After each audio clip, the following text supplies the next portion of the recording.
بسم اللہ الرحمن الرحیم۔ ایک بڑھیا کی ایک ہی لڑکی تھی، اس کی شادی کر دی۔ کچھ دنوں کے بعد اس کا شوہر ساس سے ملنے آیا۔ اتفاق سے کھانے کا وقت ہو چکا تھا۔ بڑھیا نے اپنے کھانے کے لیے کھچڑی پکائی تھی، کیونکہ ضعیف ہو چکی تھی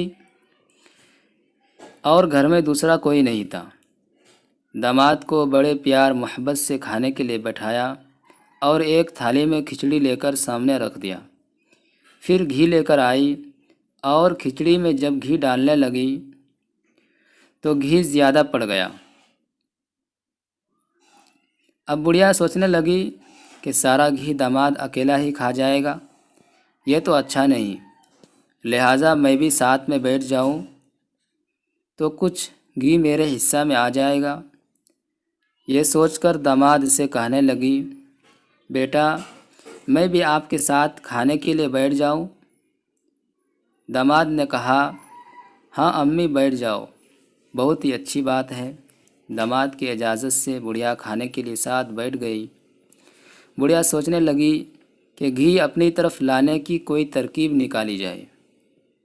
یہ سوچ کر بڑھیا داماد کی طرف مخاطب ہو کر کہا، سنو بیٹا، آپ نے میری لڑکی کو یہ دکھ دیا۔ یہ کہہ کر تھالی میں انگلی سے ایک لکیر کر دی۔ پھر دوسری بات کہی کہ یہ بھی دکھ دیا اور دوسری لکیر کر دی۔ کھچڑی گرم تھی، گھی اس میں پگھل گیا تھا، اتفاق سے بڑھیا کی طرف ڈھال تھی، اسی وجہ سے گھی سب ادھر چلا گیا۔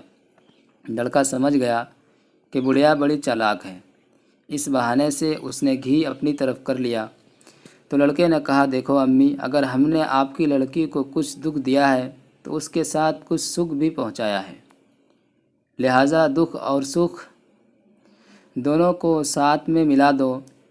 یہ کہہ کر لڑکے نے پوری کھچڑی میں گھی ملا دیا، پھر کہا، دیکھو امی، دکھ سکھ سب ساتھ میں مل گیا، چلو اب لالچ بہت بری چیز ہے، اچھے اچھے لوگوں کو ذلیل و رسوا کر دیتی ہے۔